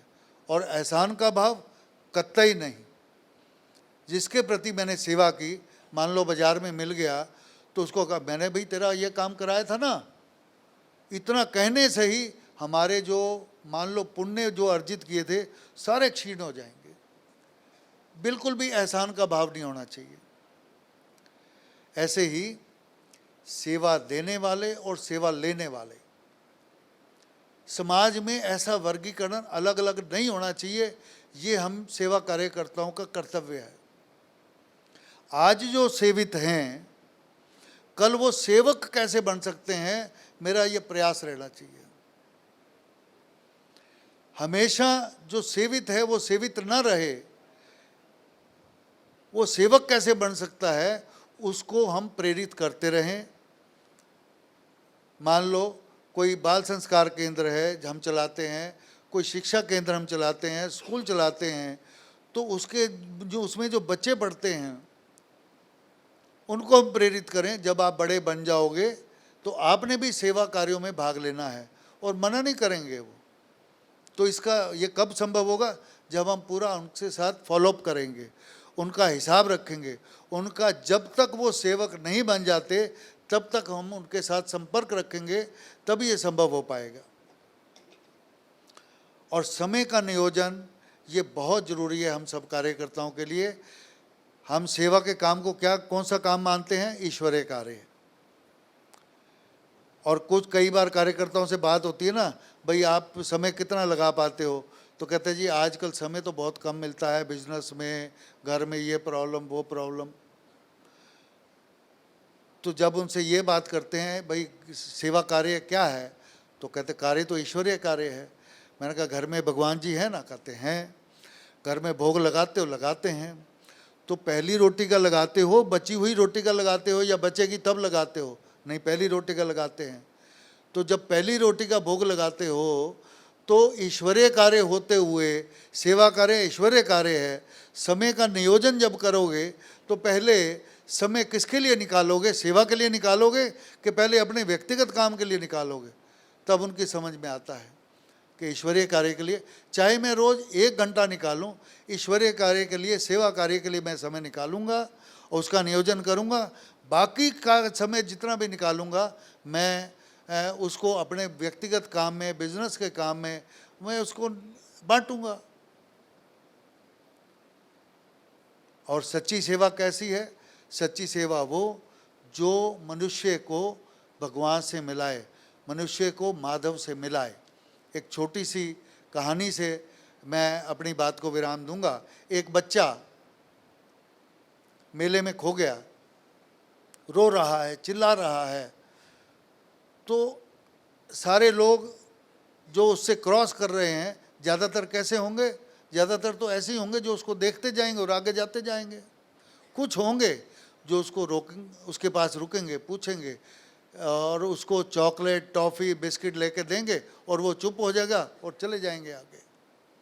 लेकिन कुछ ऐसे भी होंगे जो उसको कहेंगे, पहले तो चुप कराएंगे टॉफ़ी चॉकलेट देकर, फिर उससे नाम पूछेंगे उसका, उसके पिता का नाम पूछेंगे, मोबाइल नंबर पूछेंगे, एड्रेस पूछेंगे, फिर उसको उसके पिता के घर तक छोड़कर आएंगे। यही काम प्रजापिता ब्रह्मा कुमारी आश्रम या विश्वविद्यालय के माध्यम से हो रहा है। मनुष्य को भगवान से मिलाने का काम। सेवा के बहुत कार्य हो रहे हैं समाज में, फ्री लंगर भी चलते हैं। फ्री लंगर को मैं ऐसे ही मानता हूँ जैसे सेवा की जो दूसरी कैटेगरी थी टॉफ़ी चॉकलेट वाली। असली सेवा वही है जो मनुष्य को भगवान से मिलाए। हम भी सेवा भारती के माध्यम से शिक्षा, स्वास्थ्य, स्वावलंबन और सामाजिक, इन 4 पिलर्स के ऊपर काम करते हैं। तो शिक्षा, स्वास्थ्य, स्वावलंबन के माध्यम से उसको आत्मनिर्भर बनाते हैं और सामाजिक के माध्यम से हम उसको भगवान से मिलाने का प्रयास करते हैं। ये काम गरीब, शोषित, वंचित, पीड़ित समाज में ज़्यादातर किया जाता है। तो इस वर्कशॉप में आके मैं अपने आप को सौभाग्यशाली मानता हूँ और ये मैं समझता हूँ कि यहाँ से प्रेरणा लेते हुए हम सभी कार्यकर्ता बंधु जितने भी भिन्न भिन्न प्रांतों से क्या विदेशों से भी, नेपाल से भी आए हुए हैं, जब वापस जाएंगे नई प्रेरणा के साथ जाएंगे, नए उत्साह के साथ जाएंगे और ज़्यादा तेज़ी से काम करते हुए इन बंधुओं की और सेवा करेंगे और अपने देश को, समाज को आगे लेकर जाएंगे, अपने भारत को विश्व गुरु बनाएंगे। बहुत बहुत धन्यवाद। ओम शांति। बहुत ही प्रैक्टिकल और व्यवहारिक मूल्य आपने हम सभी के साथ शेयर किए। कर्तव्य निष्ठता, अपनापन, निस्वार्थ भाव, जो सेवा क्षेत्र में हम सभी के लिए बहुत ज़रूरी है। तो आपका हम बहुत बहुत धन्यवाद करते हैं। और अभी मैं नम्र निवेदन करती हूँ भ्राता निशत चंद्रकांत मेहता जी से। आप कच्छ भुज गुजरात से हमारे बीच में पधारे हैं। आप joint welfare foundation international Mumbai में स्पेशल कमेटी मेंबर हैं और बहुत सारे अवार्ड की हमारे पास आपकी लिस्ट आई है। 2004 में आपने ये जॉइंट वेलफेयर एसोसिएशन ज्वाइन किया। 2006 में 25,000 मेंबर्स में से आपको बेस्ट मेंबर का इंटरनेशनल अवार्ड मिला। 2007 में बेस्ट ग्रुप यूनाइटेड अवार्ड, 2012 में बेस्ट यूनिट डायरेक्टर का अवार्ड, 2014 में best international vice president award और 2002 में गुजरात महामहिम राज्यपाल के द्वारा आपको बेस्ट टीचर का भी अवार्ड मिला हुआ है। तो आप भी अपनी बहुमूल्य प्रेरणाएं समय की सीमा को ध्यान में रखते हुए हम सबके बीच में देंगे। आदरणीय भ्राता निशत चंद्रकांत भारती जी वहीं पर ही बैठ। ओम शांति। मंचस्थ महानुभाव और देश के कोने कोने से पधारे हुए सामाजिक संस्था के सभी पदाधिकारीगण और नेपाल से भी पधारे हुए हमारे भाई और बहनें, आज मुझे यहाँ आमंत्रित करके मैं अपने आप को भाग्यशाली समझता हूँ और मुझे विषय भी ऐसे ही दिया है कि नैतिक मूल्य और सफलता की चाबी।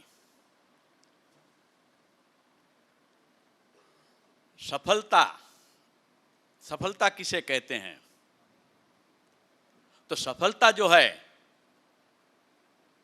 नैतिक मूल्य के बगैर सफलता मिल जाती है तो वो टिकती नहीं है। कभी ऐसे हो जाता है कि भाई सफल हो गए, और हमारी सामाजिक संस्थाओं में भी ऐसे होता है। मैं जायंट्स ग्रुप ऑफ भुज का सदस्य हूँ और जायंट्स वेलफेयर फाउंडेशन मुंबई का स्पेशल कमेटी मेंबर हूँ। तो वहाँ हमारा जो मूल मंत्र है, जो जायंट्स वेलफेयर फाउंडेशन जो है वो रोटरी क्लब और लायंस क्लब के जैसे ही एक एनजीओ है। उसमें मूलभूत तफावत ये है कि रोटरी क्लब और लायंस क्लब वो विदेशों में उसकी स्थापना हुई है और उसका प्रचार प्रसार भारत में हुआ है, जबकि जायंट्स ग्रुप है, जायंट्स वेलफेयर फाउंडेशन है, उसका जन्म भारत में हुआ है और विदेशों में पहुंची हुई है। और इसलिए हम हमारे सभी कार्यक्रमों में प्रार्थना से शुरुआत करते हैं। भारतीय संस्कृति, ओम सहना भवतु सहनौ भुनक्तु, तो हमारे संस्था के मूल में आध्यात्मिकता है ही पहले से ही। और इसलिए मुझे आज यहाँ आने का जो मौका मिला है, इसलिए मैं अपने आप को गौरवशाली महसूस करता हूँ। मेरे पूर्व वक्ताओं ने इनर वैल्यूज़, नैतिक मूल्य के बारे में बहुत बताया है। मैं भी थोड़ा उसको प्रयास करता हूँ और उसे हम सामाजिक संस्थाओं से कैसे नाता रखते हैं, ऐसे उसको जोड़ने के लिए मैं प्रयास करता हूँ। इनर वैल्यूज, तो उसमें सत्य, अहिंसा आ जाता है और सत्य और अहिंसा का सहारा लेते हुए हमें सफलता प्राप्त करनी है। और उसका जीता जागता उदाहरण हम गांधी जी के लिए ले सकते हैं कि उसने सत्य के लिए और अहिंसा के लिए जो आंदोलन चलाया था और उसमें उसको आधार रखते हुए वो सफल हुए और देश को नहीं पर सभी विश्व को एक नेता के रूप में वो हम प्राप्त हुए हैं। और इसका श्रेय हम भारत वाले लेते हैं, हम गुजरात में भी लेते हैं क्योंकि वो गुजरात के थे। और ऐसे ही सत्य और अहिंसा अगर नहीं है, हमारे सामाजिक संस्थाओं के बारे में मैं बताता हूं कि कई बार हमारे सामाजिक संस्थाओं में जुदे जुदे अलग अलग पदों पर हम नियुक्ति करते हैं, तो उसमें गुजराती में कहते हैं कि सारा नहीं पर मारा, अच्छे नहीं पर हमारा, मेरा जो है ना उसे बिठाओ। तो उससे क्या होता है, वो बिठा भी देता है, किसी अच्छे के बदले बुरे को भी बैठा देते हैं पद पर। तो क्या होता है, तो वो सफल नहीं होते, थोड़ा दिन ऐसे ही चलता रहता है, मगर बाद में मालूम हो जाता है कि ये पद के लायक नहीं है, तो उसे ग्रुप वाले या क्लब वाले उसे निकाल भी देते हैं। तो सत्य और अहिंसा उसके बगैर हमें सफलता मिलती नहीं है, मिलती है तो वो टिकती नहीं है। ऐसे ही प्रामाणिकता, अगर हमारे में प्रामाणिकता नहीं है तो वो हम काम करने लायक नहीं है। मुझे आज ये और भी गर्व हो रहा है कि आप लोग जो अलग अलग संस्थाओं में से आए हैं, तो उसमें वो सभी संस्थाओं में सेवा का मूल भाव रहा है और सेवा वो आध्यात्मिकता का पाया है। तो हमारे सभी में कुछ न कुछ आध्यात्मिकता का अंश तो है ही, भले आज उसका रूप रंग बदल गया होगा, मगर आध्यात्मिकता का पाया जो है वो हमारा सक्षम है। इसलिए आज हम यहाँ आए हैं। मैं 5-6 महीना पहले हमारे संस्था के माध्यम से मुझे दीव जाने का हुआ था, तो वहाँ हमारी दीदी गीता दीदी थी, उसने बोला कि भाई अगस्त में एक सामाजिक संस्थाओं का कॉन्फ्रेंस होने वाला है, तो आप उसमें ज़रूर आएं। तो मैंने बोला भाई 5-6 महीने के पहले मैं कैसे बता सकता हूँ कि मैं आ सकूँगा या नहीं आ सकूँगा। तो उसने मुझे रास्ता बताया कि आप रजिस्ट्रेशन करवा लो, क्योंकि उसमें रस रहता है, बहुत आते हैं और रजिस्ट्रेशन करवाना कंपलसरी है। मैं कहा रजिस्ट्रेशन करवा लूँ, फिर नहीं आ सकूँगा तो तभी देख लेंगे, हम कुछ ना कुछ कर लेंगे हम। तो मैंने ठीक चलो, मैंने रजिस्ट्रेशन भी करवा लिया। फिर मैं बात भी भूल गया था, मगर गीता दीदी वो बात नहीं भूली थी। और हमारे भुज में जो बहन दीदी हैं, उसको उसने बताया कि भाई भुज से निषद जी ने ये रजिस्ट्रेशन करवाया है, तो आप उसका संपर्क करें।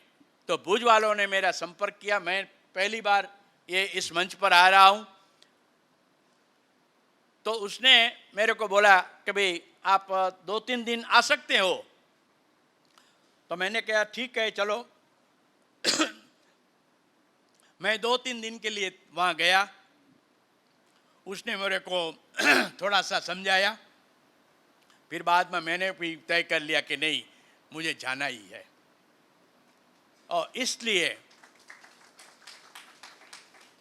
मेरे को गर्व हो रहा है, और मैं गीता दीदी का सामने ही बैठे हुए हैं, उसका भी आभारी हूँ कि उसने मेरा रजिस्ट्रेशन करवाया, और इसकी वजह से मैं आज यहाँ खड़ा हूँ।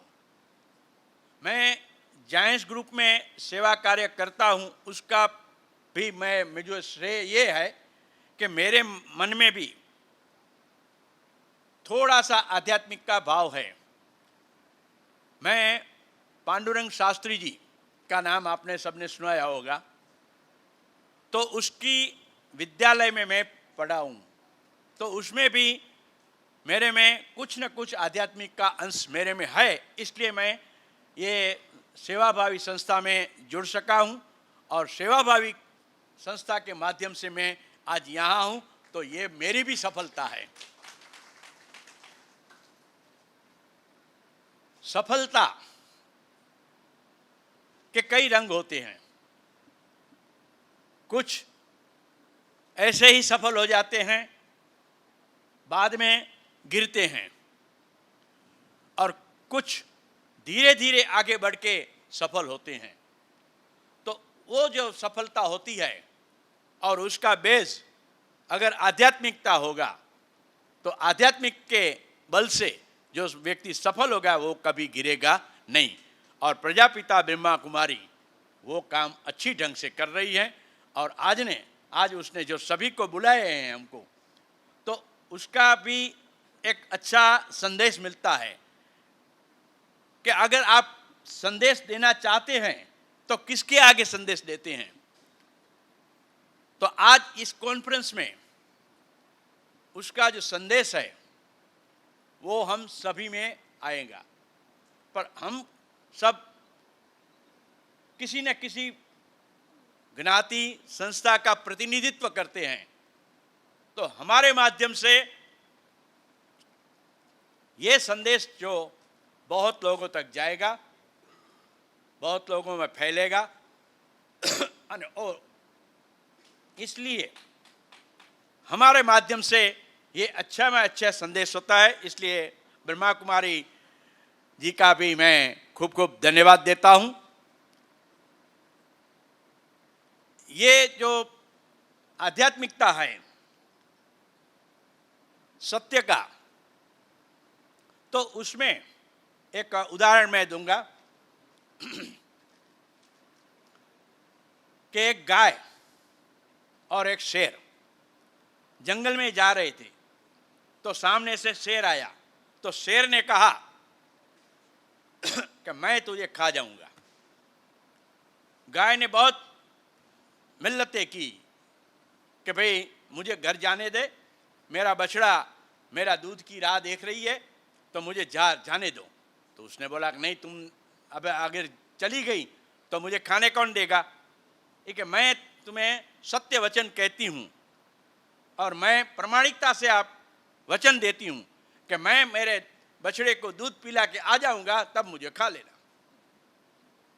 शेर को ऐसा हुआ उसमें भी कुछ आध्यात्मिकता का अंश होगा, तो उसने कहा ठीक है चलो जाओ।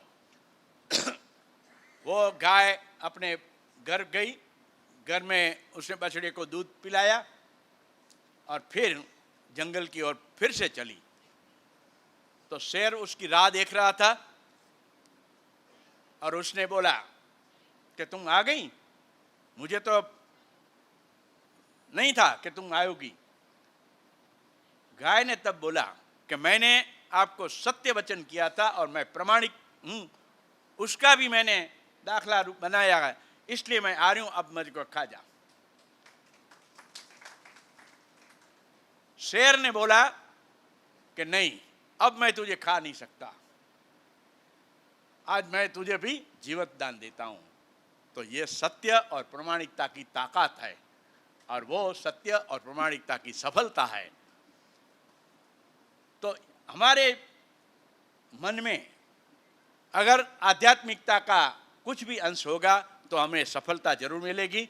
और आप सब यहाँ आए हैं वो उसलिए भी आपकी वो सफलता है, और हमारे लिए ये सफलता सच्ची है और उसमें से हम कभी गिरेंगे नहीं। और इसलिए मैं सबका धन्यवाद करता हूं और हमारी वाणी को विराम देता हूं। धन्यवाद। बहुत बहुत धन्यवाद भ्राता जी का। और अभी समय की सीमा को ध्यान में रखते हुए हमारे आज के चेयरपर्सन आदरणीय अति सम्माननीय परम श्रद्धेय विजया दीदी जी से हम नम्र निवेदन करते हैं कि अपने आशीर्वचन, अपनी ब्लेसिंग्स हम सबके बीच में रखेंगे। आप दिल्ली ओम शांति रिट्रीट सेंटर के सीनियर राजयोगा टीचर हैं। 1969 में आप इस ईश्वरीय विश्वविद्यालय के संपर्क में आए और पिछले 50 वर्षों से भी अधिक समय से आप समर्पित रूप से मानवता की सेवा में अपना सर्वस्व समर्पित करके सेवाएं कर रहे हैं। हेडक्वार्टर माउंट आबू में भी आपने अपनी सेवाएं दी। पंजाब, हरियाणा, उत्तराखंड, दिल्ली अनेकों स्थानों पर जाकर के आपने सेवाएं दी। तो आपके लिए कहना चाहेंगे, जिनके दिल में सत्यता और पवित्रता का होता वास है, कदम कदम पर अपनी मार्गदर्शना से प्रेरित करती आप हैं, सच्चे समाज सेवी आप हैं। ऐसी परम आदरणीय विजया दीदी जी आज हम सबके बीच में अपनी ब्लेसिंग्स, आशीर्वचन रखेंगे। आदरणीय दीदी जी।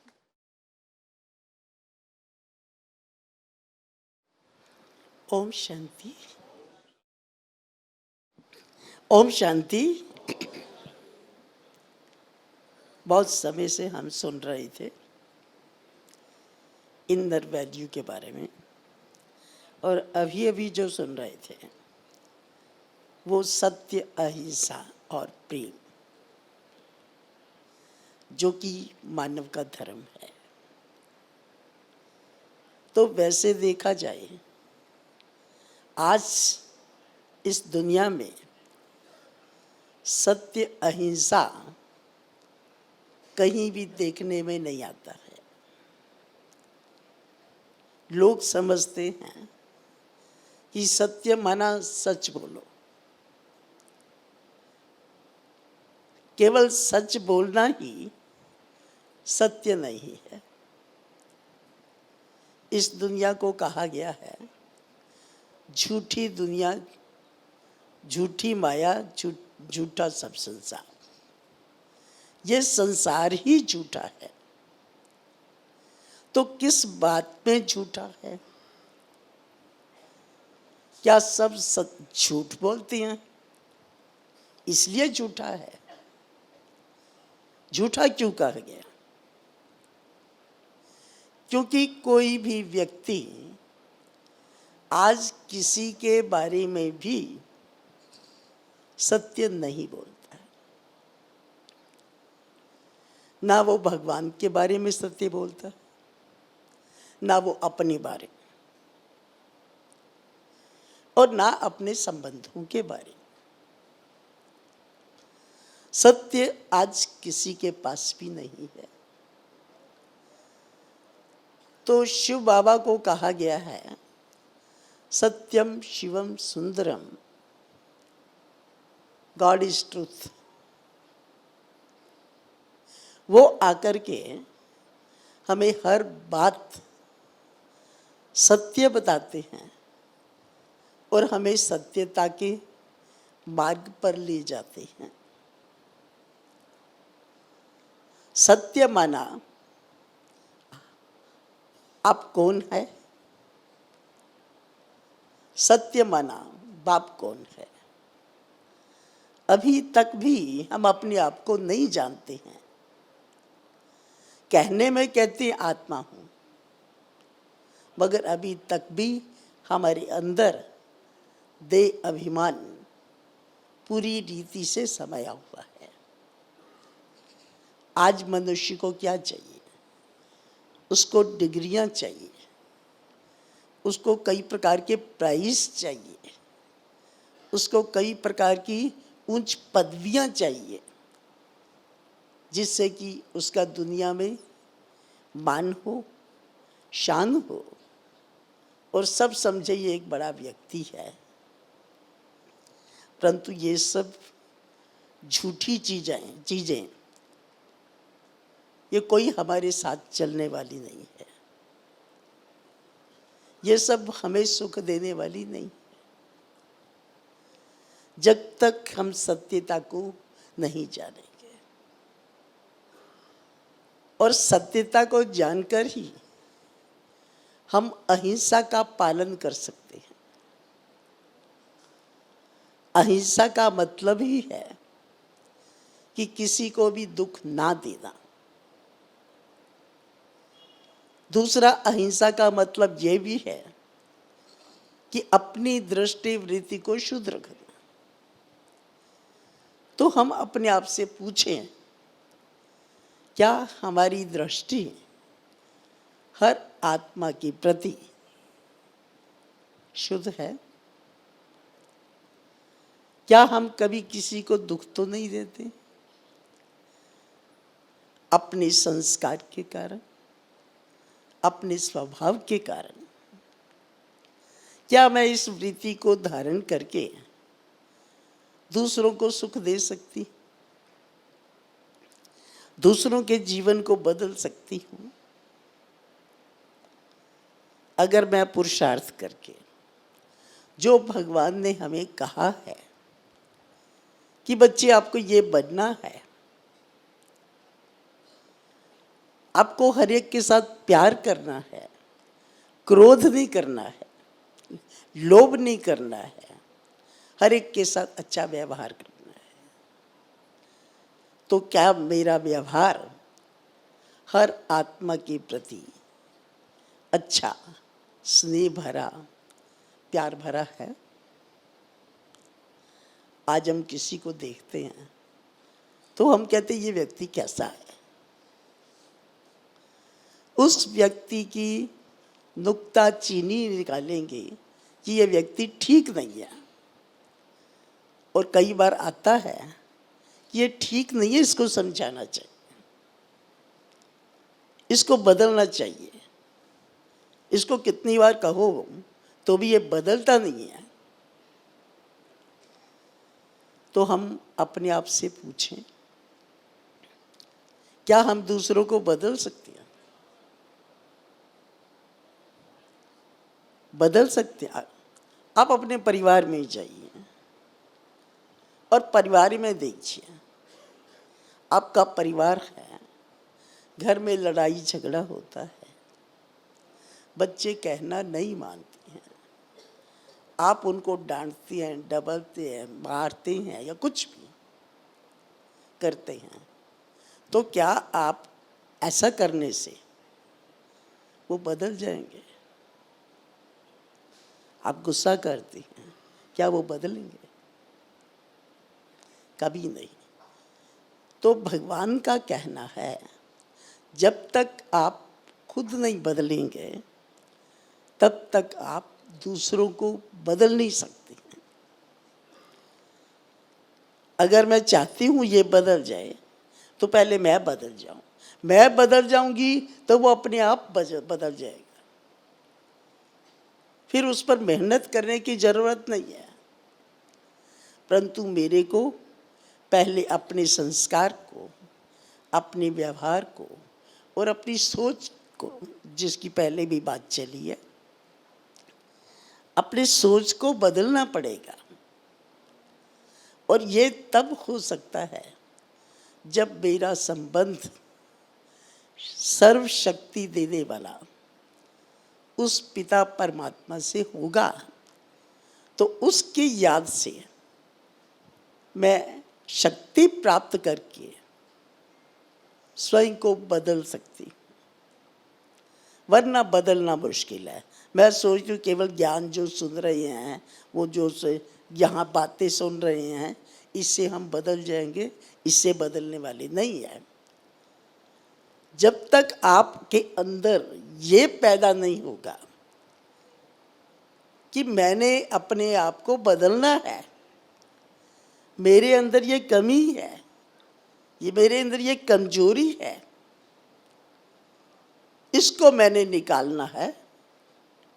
और निकालना कैसे? पुरुषार्थ करके। तो इसलिए कहते हैं खुद ही खुद से बातें करो। खुद ही खुद को पढ़ाओ, जिसे कहते हैं सेल्फ स्टडी। खुद पढ़ाओ, खुद अपने आप को देखो, चेक करो, चेक करके फिर अपने आप को चेंज करो। तो ये सब शिक्षाएं आप सब जानते हैं, प्रजापिता ब्रह्मा कुमारी ईश्वरीय विश्वविद्यालय में दी जाती है, जहाँ पर केवल समाज सेवा नहीं, समाज सेवा तो सिखाई जाती है कि सच्ची सच्ची आपको समाज सेवा कैसी करनी है और कैसे अपने जीवन को परिवर्तन करके जब आप दूसरों को समझाएंगे, उनको बताएंगे, तो उसका प्रभाव उन पर पड़ेगा। ये केवल धन से नहीं होगा, तन से नहीं होगा, स्थूल साधनों से भी नहीं होगा। ये अपनी मानसिक वृत्ति के द्वारा, अपनी शुभ प्रेरणाओं के द्वारा, अपने शुद्ध वाइब्रेशन के द्वारा आप अगर ये सेवा करेंगे तो यही सच्ची सच्ची सेवा होगी, जिसको कहा गया है कि इनर वैल्यू, जो हमारे अंदर है, मगर हमको उसको क्रिएट करना है, बाहर लेके आना है। शांति है, प्रेम है, आनंद है, सहनशीलता है, जो भी है, उनको अंदर से बाहर लेके आना। बाहर लेके आना माना उसको प्रैक्टिकल में धारण करना है। तो जब हम प्रैक्टिकल स्वरूप में आएंगे तब दूसरों को पता लगेगा, हाँ ये एक वैल्यूएबल आदमी है, ये गुणवान आदमी है, ये हमको कुछ सिखा सकता है, पढ़ा सकता है।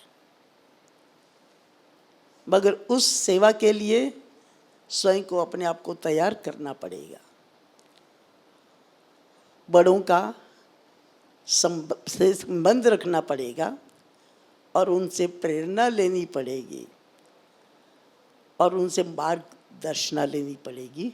चाहे आप अपने आसपास की किसी विद्यालय में जाएं या जिसको भी आप लेके आए हैं, जो आपको लेके आया है वो आपको लेके जाए, मगर आप जब तक सच्चे दिल से रेगुलर जाके स्टडी नहीं करेंगे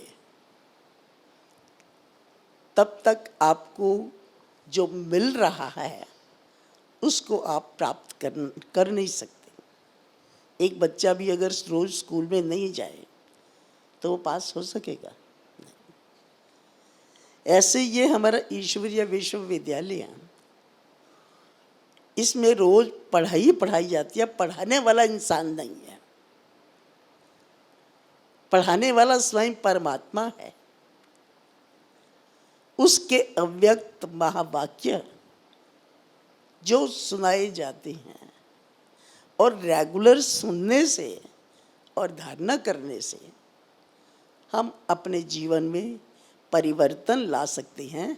तो आप केवल आप में नहीं, आपके घर में भी परिवर्तन आएगा, क्योंकि आज किसी भी घर का वातावरण इतना अच्छा नहीं है, दूषित वातावरण है। तो पहले अपने घर को बदलना है, आप अपने अड़ोस पड़ोस को बदलो, फिर समाज बदलेगा, क्योंकि एक एक व्यक्ति को मिलाकर के ही समाज बनता है। तो इसलिए अगर समाज की सच्ची सेवा करना चाहते हैं तो हम सबको मिलकर के एक प्रण लेना पड़ेगा, दृढ़ संकल्प लेना पड़ेगा। जब तक दृढ़ संकल्प ना हो तब तक हम सफलता को प्राप्त नहीं कर सकते। तो इसलिए हर बात में दृढ़ता चाहिए। ये मेरी आप सभी के लिए शुभ भावना है, शुभकामना है। ओम शांति। बहुत बहुत धन्यवाद आदरणीय दीदी जी का। आपने बताया कि दूसरों को बदलने से पहले खुद को बदलो और खुद को बदलने के लिए खुदा के साथ संबंध होना बहुत ज़रूरी है। तभी खुदा की वो शक्तियाँ और वो इनर वैल्यूज़ हमारे अंदर आ सकती हैं। तो आप सभी का बहुत बहुत धन्यवाद। आपने बहुत प्रेम और धैर्यता से सारे सेशन को अटेंड किया, सुना। मंच पर आसीन हमारे सभी मेहमानों का भी बहुत बहुत धन्यवाद। और अभी हम परमात्मा का शुक्रिया करने के लिए हम 2 मिनट उसकी स्मृति में बैठेंगे।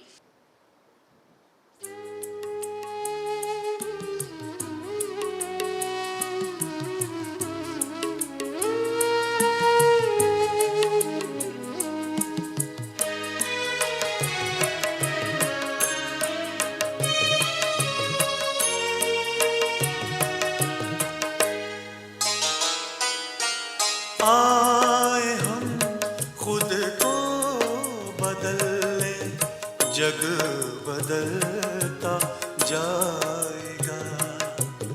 आए हम खुद को बदल ले, जग बदलता जाएगा। अपने परिवर्तन से ही परिवर्तन जगत में आएगा। आए हम खुद को बदल लें, जग बदलता जाएगा। जग बदलता जाएगा।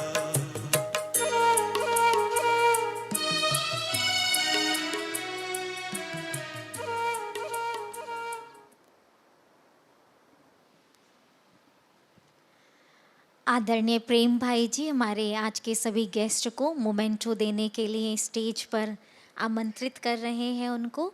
और जो सुबह के हमारे गेस्ट थे दिल्ली से पधारे हुए भगत भ्राता जी और रोटेरियन जितेंद्र जैन जी, आप भी मंच पर आकर के मोमेंटो ग्रहण करेंगे।